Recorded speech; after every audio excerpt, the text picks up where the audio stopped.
Hello जी, this is Basit Shahbaz and you are watching unplug my. आज हम एक ऐसे सवाल पर बात करने जा रहे हैं जो सोशल मीडिया पर बार बार पूछा जा रहा है, जिस पर जज्बात भी हैं, इल्जामात भी और बहुत सी आधी सच्चाइयां भी मौजूद हैं।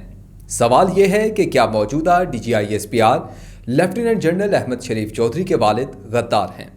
इस सवाल के जवाब तक पहुंचने के लिए हमें जज्बात से नहीं बल्कि दस्तावेजात, कवानीन और बैनुल-अक़वामी निज़ाम को समझना होगा, क्योंकि किसी भी शख्स को गद्दार कहना सिर्फ एक लफ्ज़ नहीं होता बल्कि एक कानूनी इल्ज़ाम है। सबसे पहले ये जानना ज़रूरी है कि DGISPR अहमद शरीफ चौधरी के वालिद, जिनका नाम सुल्तान बशीरुद्दीन महमूद है, वो कौन थे? वो पाकिस्तान के एटमी प्रोग्राम के एक अहम साइंसदान रहे। उन्होंने पाकिस्तान एटॉमिक एनर्जी कमीशन में खिदमात अंजाम दी और इन्हें रियासत पाकिस्तान की जानिब से सितारा इम्तियाज़ जैसे आला कौमी एजाज़ से नवाजा गया। ये वो हक़ाइक़ हैं जिनसे कोई इनकार नहीं कर सकता और ये तमाम चीज़ें इंटरनेट पर भी मौजूद हैं। लेकिन इसी शख्सियत और इसी शख्स के गिर्द सन 2001 के बाद कुछ ऐसे सवालात उठे जिन्होंने इन्हें बैनुल-अक़वामी सतह पर मुतनाज़ बना दिया। ये तनाज़ा इस वक्त शुरू हुआ जब 9/11 के बाद दुनिया भर में दहशतगर्दी के खिलाफ एक आलमी मुहिम शुरू की गई। इस तनाज़ुर में अक़वाम मुत्तहिदा की सिक्योरिटी काउंसिल ने अल-कायदा और तालिबान से मुंसलिक अफराद की एक फहरिस्त बनाई थी, जिसे UN al Qaeda Taliban sanction list कहा जाता है। इस फहरिस्त में शामिल होने का मकसद किसी को मुजरिम साबित करना नहीं बल्कि आलमी सिक्योरिटी खदशात की बुनियाद पर पाबंदियाँ आयद करना होता है। नाज़रीन, 24 दिसंबर 2001 को सुल्तान बशीरुद्दीन महमूद का नाम इस फहरिस्त में शामिल तो किया गया। अक़वाम मुत्तहिदा के ही दस्तावेज़ात के मुताबिक इन पर इल्ज़ाम था कि वो उम्मा तामीर-ए-नौ के नाम से एक तंजीम के ज़रिए अल-कायदा या तालिबान के साथ रवाबित में रहे और मुमकिना तौर पर माली, फ़िक्री या तकनीकी ताउन फराहम किया। यहाँ लफ्ज़ इल्ज़ाम और शुबा बहुत अहम है, क्योंकि ये वो ज़ुबान है जो अक़वाम मुत्तहिदा की दस्तावेज़ात में इस्तेमाल होती है, ना कि साबित शुदा जुर्म है।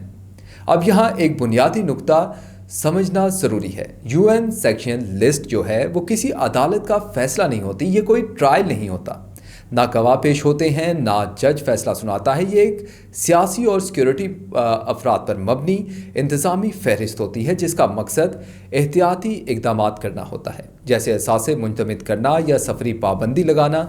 दुनिया के कई ममालिक के शहरी इस फहरिस्त में शामिल भी रहे हैं, लेकिन बाद में इनमें से बहुत से अफराद के नाम निकाल भी दिए गए और निकाल भी दिए जाते हैं।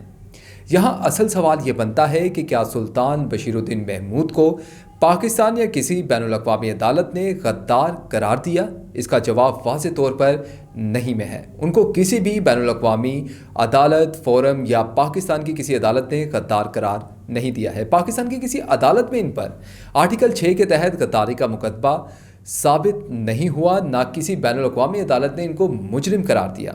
इसलिए कानूनी तौर पर इन्हें गद्दार कहना, गलत कहना और इस तरह के अल्फाज इस्तेमाल करना गलत और गैर जिम्मेदाराना है। बदकिस्मती से सोशल मीडिया पर एक जमात की जानिब से इस फ़र्क को दानिस्ता या नादानिस्ता तौर पर मिटा दिया गया है। पाबंदियों की फहरिस्त को अदालती सज़ा बनाकर पेश किया गया और फिर इस बुनियाद पर ना सिर्फ एक शख्स बल्कि इसके बेटे, जो इस वक्त पाकिस्तानी फ़ौज में एक आइनी ओहदे पर फाइज हैं, उनको भी निशाना बनाया गया। हालांकि कानून और अखलाकियात दोनों ये कहते हैं कि किसी शख्स को इसके वालिद के अमाल की बुनियाद पर मुजरिम नहीं ठहराया जा सकता।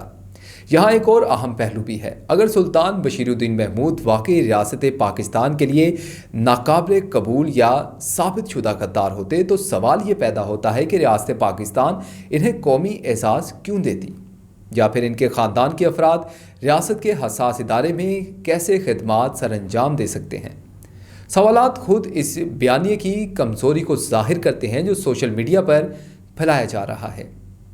ये भी हकीकत है कि रियासत पाकिस्तान ने 2001 के बाद कुछ अरसे के लिए इन पर निगरानी और पाबंदियाँ आयद ज़रूर की, जो इस वक्त के आलमी हालात के तनाजुर में की गई थी। लेकिन निगरानी और सज़ा में ज़मीन आसमान का फ़र्क होता है। निगरानी एहतियाती तौर पे की जाती है, एहतियात बरतने के लिए। सज़ा एक अदालती या एक फ़ोरम का फ़ैसला होती है और ये फ़ैसला कभी भी उनके खिलाफ सामने नहीं आया है।